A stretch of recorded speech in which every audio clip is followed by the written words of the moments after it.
Hello, Cardinals. We're going to talk about Lesson 2 vocabulary. As you can see, there is a long list in front of you. This is going to be a chance for you to look back at your vocab and compare your answers to the answers your teachers came up with. So for earthquake, earthquake is the shaking or trembling of the earth. A large sudden release of energy beneath Earth's surface causes earthquakes. We'll also post a video called Understanding Earthquakes on Google Classroom. Faults and magma. Faults are large cracks in the earth where movement occurs to cause an earthquake, and magma is melted rock that can rise to the Earth's surface, causing earthquakes. So, two different ways that earthquakes occur.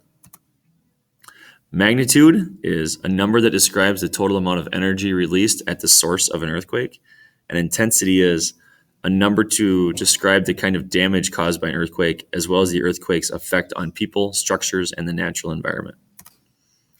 Richter scale is a way to measure magnitude of an earthquake.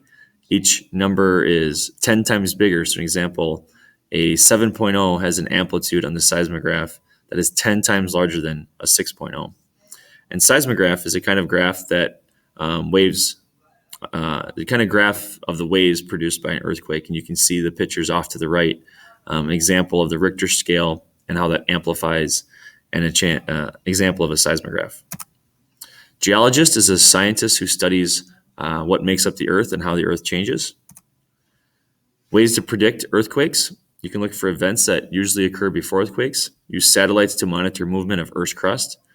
Instruments can detect changes in pressure beneath the Earth's surface and look for changes in the shape of the Earth's surface.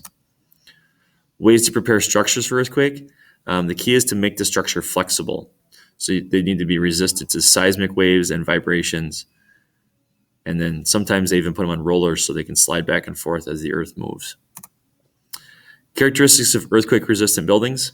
They can absorb the energy before it gets to the building. They have strong connections, and then a lot of rectangular box-shaped. There's triangles to reinforce that, and they're able to sway or flex. So this is the vocab for Lesson 2. If you have any questions, please let your teacher know.